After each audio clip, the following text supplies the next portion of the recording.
이번 시간에는 3장 집단을 다뤄보도록 하겠습니다. 그래서 집단 그리고 집단 사유 사업으로 연결되는 그 기초 이론이 진행이 되는데 다른 영역보다는 좀 개인이나 가족 또는 지역 사회에 비해서 좀 부실하게 나옵니다만은 집단의 치료적 효과라든지 나오는 영역 따로 있지요. 자, 그럴 위해도 우리가 기초를 한번 깔아보도록 하겠습니다.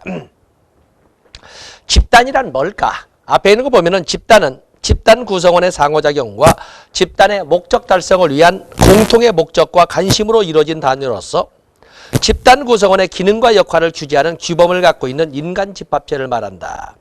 자, 이렇게 해서 집단의 개념을 정리하면서 저는 다음 페이지에 집단의 구성 요건을 정리를 했습니다. 또 우리가 집단이라고 이렇게 표시할 적에 집단.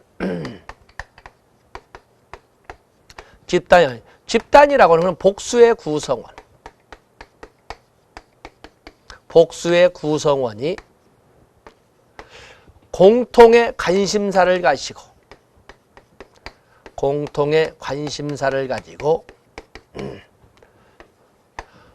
소속감이나 공동체 의식 소속에서 공동체 또는 의식이나 소속감을 가지고 서로의 약속, 규범이라고 그러죠. 서로의 약속을 지키면서 지속적인 상호작용을 이끌어가는 실체를 우리는 집단이라고 할 수가 있습니다. 그런 것처럼 여기 교재에 있는 것처럼 일정한 구성원, 맞아요. 복수의 구성원, 소속감, 공통의 관심사, 상호작용, 규범을 가져야 한다. 이렇게 지금 나열을 했습니다. 적어도 집단이라고 하기 위해서는 이러한 그런 구성 요건이 만들어져야 됩니다.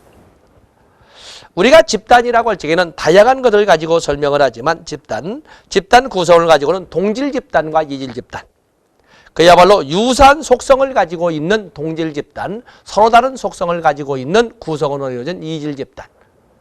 동질 집단은 서로 유사한 속성을 가지고 있기 때문에 응집력에서 하나의 특징을 찾아볼 수 있고 응집력이 이질 집단보다는 강하게 나타날 것이고 그에 비해서 이질 집단은 다양한 속성과 이런 특징을 가지고 있기 때문에 다양한 상호작용이 가능하다고 이렇게 접근해 볼 수가 있습니다. 자, 이런 걸 보시고 그다음에 거기는 집단의 크기나 회귀와 빈도가 나와 있는데 자, 여기에 대해서는 여러분들이 가끔 문제가 나오긴 합니다만은 집단의 크기는 너무 작아도 간섭 효과가 있는 것이고 너무 커도 무관심이 등장하기 때문에 문제가 있습니다. 적절이란 단어를 쓰게 되는데 집단의 크기는 어느 정도가 적절할까? 어린 애들은 가능한 한 숫자가 적으면 적을수록 좋은 것이고 보통 어쨌든 그래도 10명을 넘어서지 않는 것이 좋다라고 이렇게 설명할 수가 있습니다.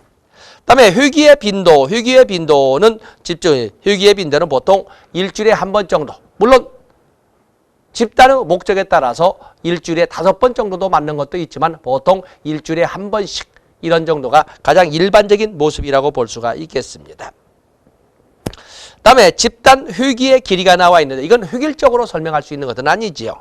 보통 청소년과 같이 우리가 고등학교 정도가 된다면 1시간 정도에서 1시간 또는 1시간 반은 좀 과하지만 그래도 어쨌든 1시간 정도를 사용하고 그보다 어린 학생들은 20분에서 40분 정도를 할애하는 것이 좋다라고 이렇게 설명을 하고 있습니다.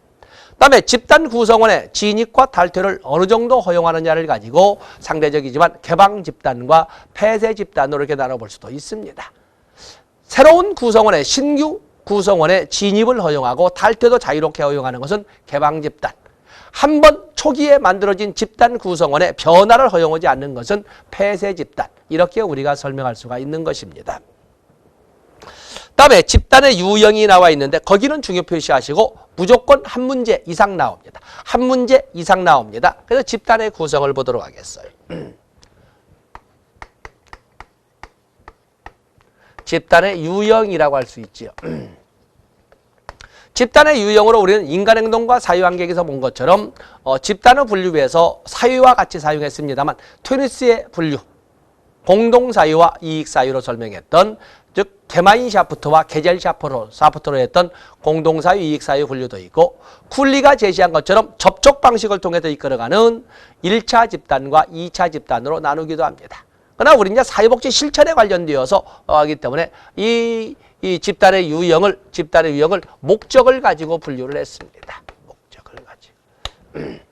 집단의 유형에는 이제 먼저 좀 더 키워본다면 자연 집단과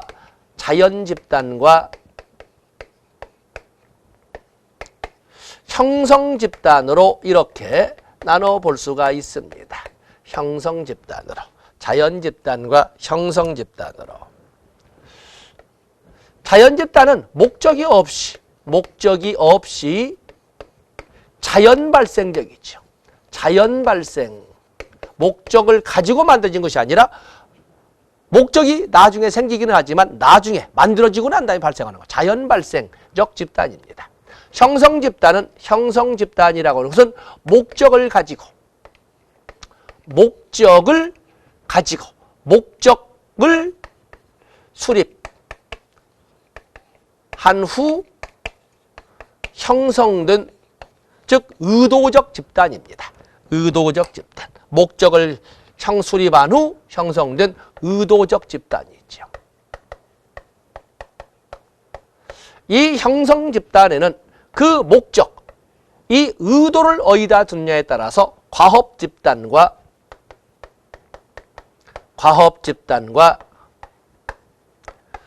치료 집단으로 이렇게 나눠볼 수가 있습니다. 과업 집단이라고 하는 것은 목적, 의도 자체가 집단의 과업 완수를 주된 목적으로 설정했을 경우, 집단의 과업 완수를 주된 목적으로 설정했을 때는 바로 과업 집단이라고 합니다. 물론 모든 집단이 집단의 과업 그리고 집단 구성원의 욕구 충족 어느 한쪽만 하는 건 아닙니다. 양쪽을 다 하지만 어디에 주된 목적을 두느냐를 가지고 설명하는데, 과업 집단은 집단의 과업 완수를 가지고 설명합니다. 그에 비해서 치료 집단은 성원들의 욕구 충족이나 문제 해결에, 성원들의 욕구 충족이나 문제 해결에 초점을 두고 만들어진 집단은 그냥 총칭해서 치료 집단이라고 설명을 합니다. 이러한 치료 집단의 유형으로서는 보통 우리가 출제할 때 5가지 유형으로 이렇게 출제를 합니다. 치료 집단에는 지지 집단, 교육 집단, 성장 집단, 치유 집단, 그리고 치유 집단, 그리고 사유화 집단으로 보통 이렇게 나누어서 출제가 되곤 합니다. 지지 집단이라고 하는 것은 이 치료 집단 중에 지지 집단이라고 하는 것은 여기는 동병상련하는 아픔을 가진 구성원들이 모여 있기 때문에 심리 교류, 심리적 교감, 말하지 않아도 눈만 봐도 알아요 하면서 서로의 공통의 문제라고 할 수 있는 비슷한 문제를 해결할 수 있는 해결책을 간구, 정보 교류 등을 이끌어가는데, 이들은 동병상련이라고 표현할 정도로 거의 같은 비슷한 아픔을 가지고 있기 때문에 쉽게 가까워진다라고 설명을 하는데 특징이 있습니다. 쉽게 가까워진다. 자, 목표가 있기 때문에 이것은 저쪽 뒤에 5번에 나와 있습니다만 이들은 유대가 빨리 형성된다. 그래서 266페이지 밑에서 둘째를 보면 바로 그렇게 쉽게 친해진다는 특징을 가지고 있는 것이 바로 지지 집단이 되겠어요. 그에 비해서 교육 집단이라고 하는 것은 정보 제공이나 또는 지식 또는 기술 전수에 초점을 두는 것은 바로 교육 집단이 되겠어요. 그에 비해서 성장 집단이라고 하는 것은 성원들의 잠재력 개발에 초점을 두는, 숨어있는 재능을 찾아내는 데 초점을 두는 잠재력 개발이나 또는 숨어있는 재능을 찾아내는 데 초점을 두는 것은 성장 집단이라고 합니다. 그에 비해서 치유 집단은 집단 구성원의 당면, 문제 해결에 초점을 두는 것은, 당면 문제 해결에 초점을 두는 것은 치유 집단이 되겠습니다. 그에 비해서 사유화 집단이 것은 집단 성원들이 사유의 한 구성원으로, 사유 공동체의 한 구성원으로서 제대로 어울리지 못하는 경우가 많을 때 바로 이 집단 구성원의 사유적 기능, 사회적 기능, 수행 능력을 향상시키는 사회적 기능, 수행 능력을 향상시키는 데 초점을 두는 것은 사유와 집단이라고 설명하고 있습니다. 그 외에도 자조 집단도 설명을 하고 있고 뭐 참 만난 집단도 설명하고 있습니다만 그런 내용들. 그러면서 여러분들은 이 교재를 통해서 볼 적에 각각의 집단의 예로서 뭐가 있느냐를 그 구체적인 예로서 보셔야 됩니다. 먼저 지지집단은 여러분들 267페이지에 보시면 지지집단, 이혼한 부부의 자녀 집단, 암 환자 가족 모임, 서로 비슷한 아픔을 가지고 있지 않습니까? 자녀 양육의 어려움에 대해 공유하는 한부모 집단.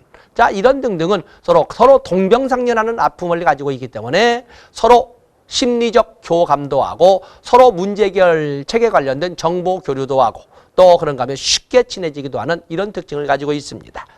이와 유사한 지지집단과 유사한 것이 바로 자조집단이 있습니다. 그러면 자조집단과 지지집단, 자조집단은 265쪽에 나와 있죠. 자조집단과 지지집단은 어떤 차이가 있을까라고 할 적에 그렇게 할 수 있도록 사회복지사가 적극 개입해 주는 것은 사회복지사가 지지해 주는 집단. 그에 비해서 그렇게 할 수 있도록 집단 구성은 스스로가 이끌어가는 것은 자조집단이라고 이렇게 해석하시면 되겠습니다. 그 외에도 각각의 집단마다의 구체적인 예를 여러분들이 여기다 가미해서 첨가를 하시면 여러분의 문제 중심이 되겠습니다. 어떤 집단의 유형은 나옵니다. 한 문제가 나온다는 걸 꼭 여러분들이 감안하셔서 공부하셔야 되겠습니다. 다음에 집단 지도력이 나와 있습니다. 집단 지도력. 이거는 개념을 보겠습니다. 집단 지도력. 그러면 우리가 지도성 리더십이라고 하는 것은 성원들을 일정한 방향이나 일정한 목표로 이끌어갈 수 있는 영향력 또는 그런 영향력을 행사하는 사람이나 행사하는 힘을 이렇게 우리가 지도성, 지도력, 리더십이라고 합니다. 집단 리더십은 뭘까? 거기 오면 집단 구조상 특정 지위를 가진 사람이 집단의 목표 달성을 위한 활동에 행사하는 집단의 목표 달성 또는 집단 성원들의 공통 목표 달성을 위해 행사하는 사회적 영향력을 집단 지도성이 말하자면 집단에 대하여 집단 구성원들에 대하여 갖는 영향력을 집단 지도성 또는 집단 지도력이라고 하는 것입니다. 거기 보시면 4번에 짧게 적었으면 3번부터 읽어볼까요? 집단 활동에 관계하는 모든 성원이 가능한 한 최대의 만족감을 가지고 효과적인 목표 달성을 위해 행동하도록 하는 작용을 집단 지도력, 집단 지도성이라고 합니다. 어떤 리더십은 개개인의 성원들에 대하여 갖는 리더십을 집단에 대하여 또는 집단 구성원들에 대하여 갖는 리더십으로 확대 해석하시면 됩니다. 집단 성원들이 일정한 방향이나 일정한 목표로 나아가도록 영향력을 행사하는 것을 집단 지도성이라고 합니다. 뭐 여러 가지 이론이 있으면 넘어가 보시고 거기 오면 지도 유형이 나와 있는데 페이지 넘어가 보시면 다른 이론들은 그렇고 6번에 지도 유형에서 지도자에는 집단 구성원들에 대해서 영향력을 행사하는 지도자에는 권위적 지도자도 있고 민주적 지도자도 있고 방임형 지도자도 있지 않겠습니까? 물론 우리가 바라볼 때에는 집단 구성원들의 참여도 허용하면서 이렇게 영향력을 행사하는 민주적 지도자가 가장 바람직하겠지만 단기적인 목표 달성을 위해서는 꼭 민주적인 지도자가 좋은 것만은 아닙니다. 단기적인 목표 달성의 효과 효율성을 높이는 것은 권위적 지도자가 더 높기도 하다는 것도 알아주셔야 되겠습니다.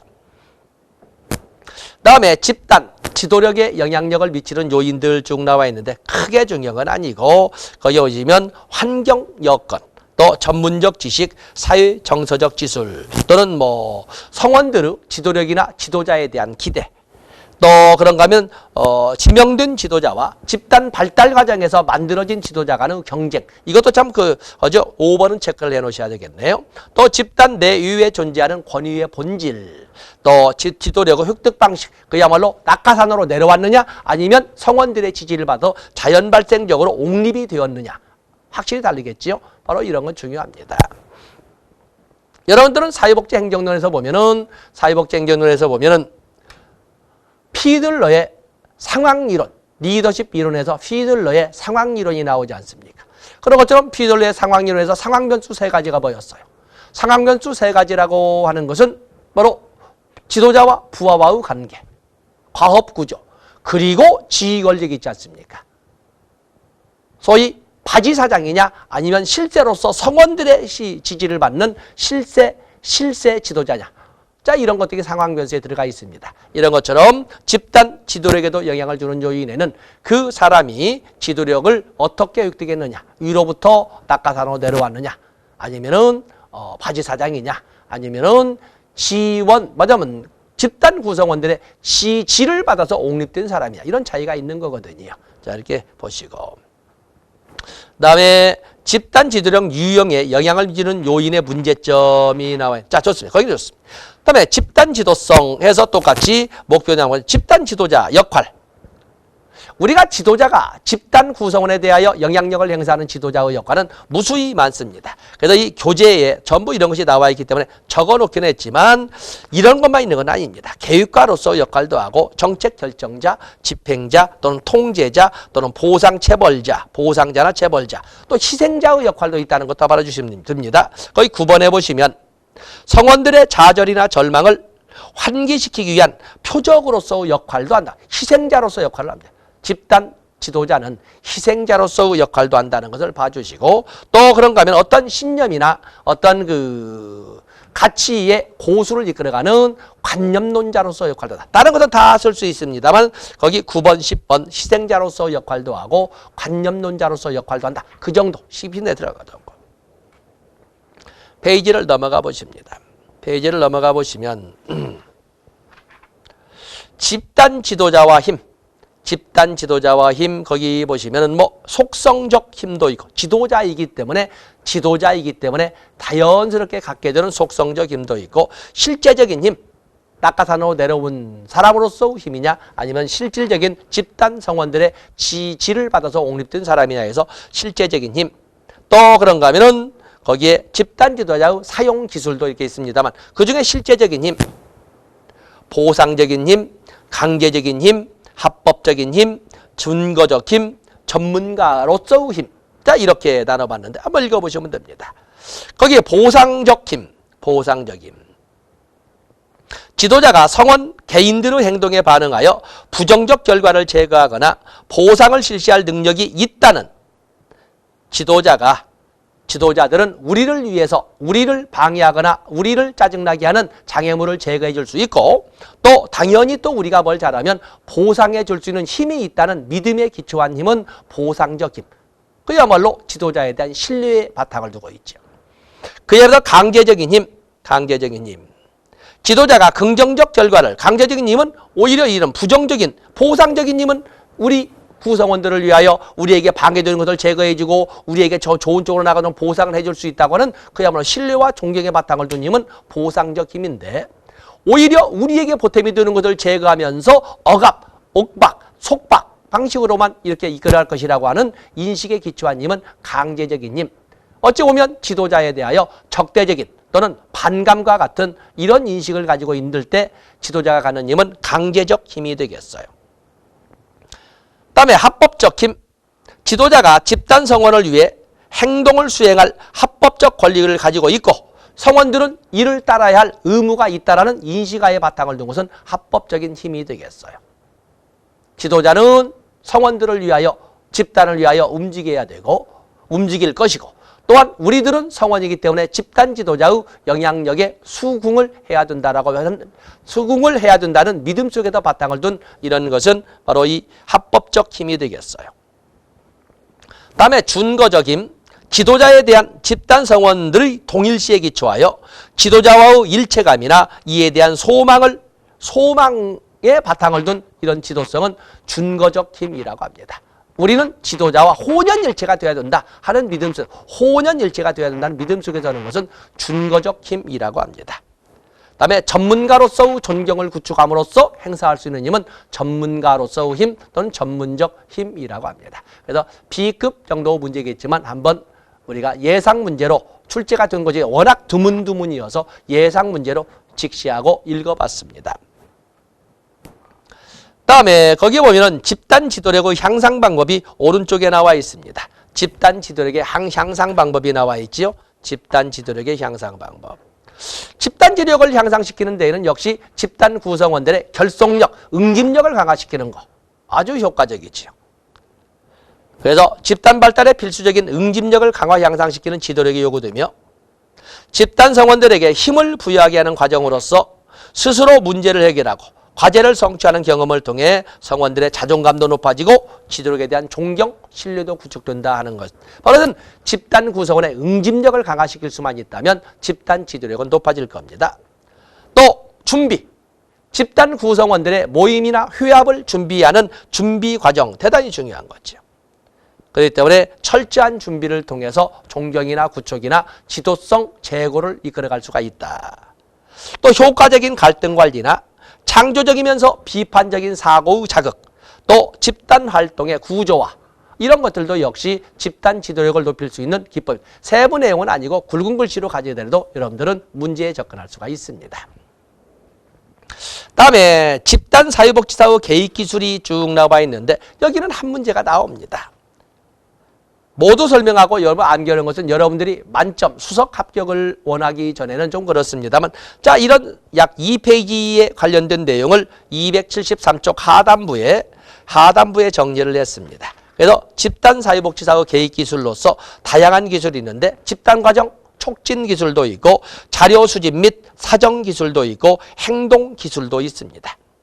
거기에 박스에 있는 내용을 여러분들이 일별을 하는데 일별을 해서 문제를 풀어갈 것 같지는 않고 또 일별을 해서 문제를 꼭 맞춰야 한다고 하기에는 워낙 좀 부담이 커서 여러분들의 강연을 하지 않겠습니다만 어떤 집단 사회복지사 우리가 사회복지사의 역할은 무조건 한 문제 나오지 않습니까? 실천론에서 한 문제가 나올 건데 그것도 나오겠지만 이런 집단 사회복지사의 역할도 2년에 한 번씩은 나온 것 같습니다. 바로 이제 그 영역이 2페이지를 차지해서 박스로 집어넣습니다만은 한번 여러분 박스 안에 있는 제목만 가지고 한번 접근해 주시고 시험날 맞이하면 되겠습니다. 넘어가시겠어요.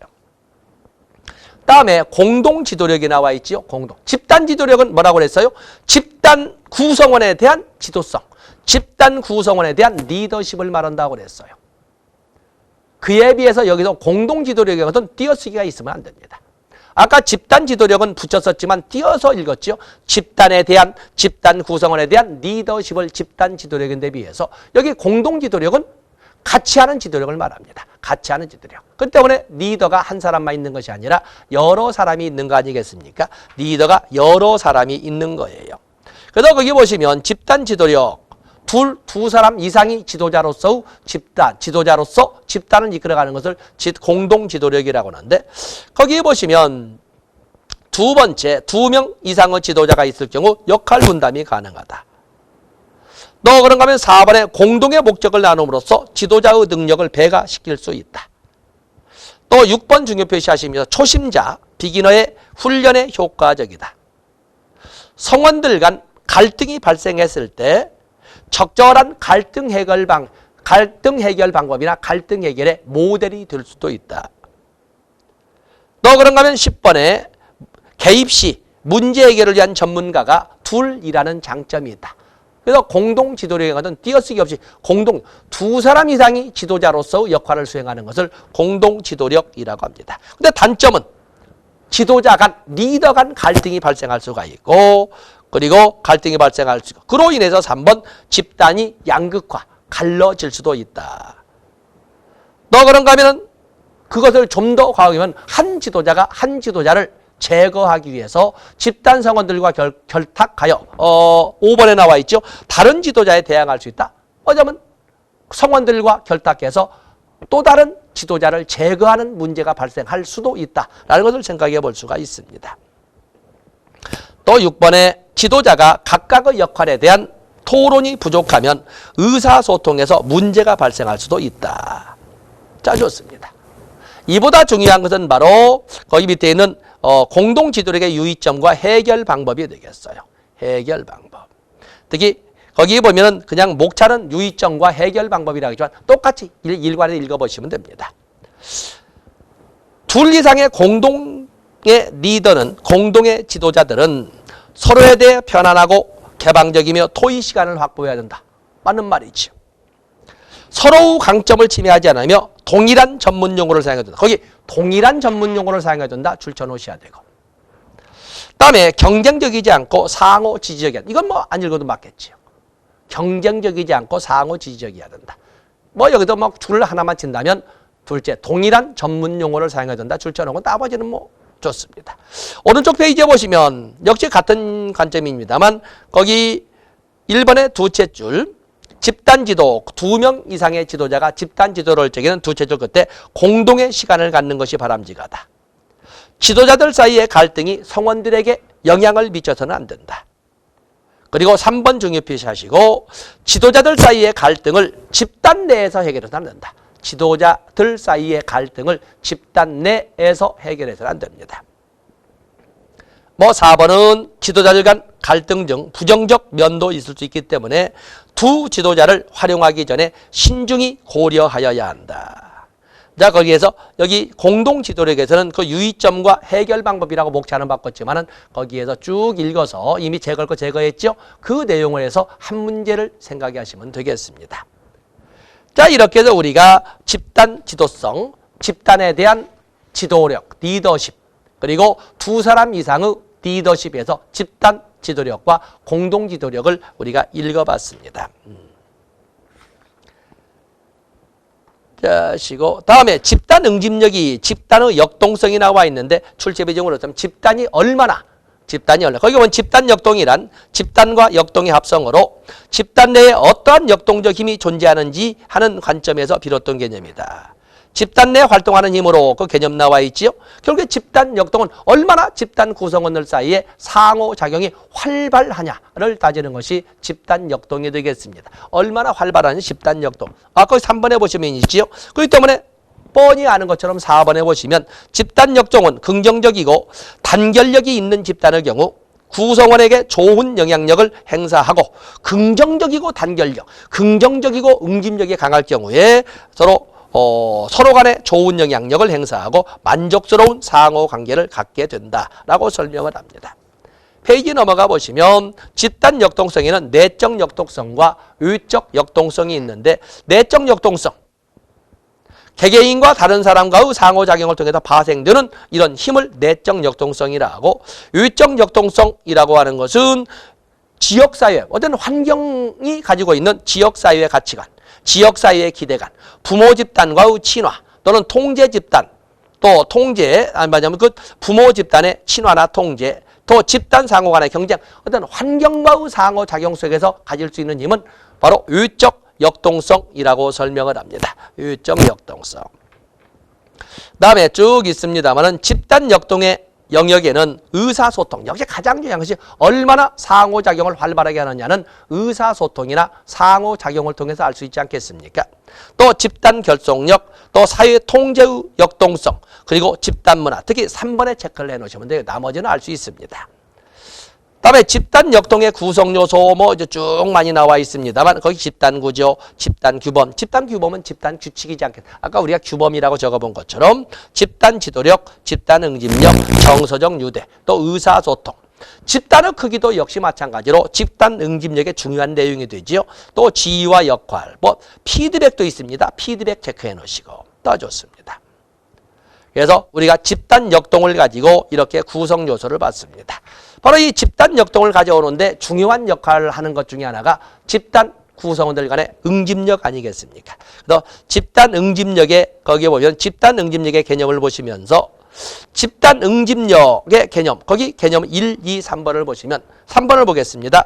집단 응집력은 집단의 성과에 강력한 영향을 주는 결정 요인으로 응집력이 높은 집단은 중도 이찰자 좋고 집단의 안정성이 응집력을 증대시키며 더 많은 자기개방, 모험, 집단 갈등에 기꺼이 표출하여 건설적 방법으로 해결하고자 한다.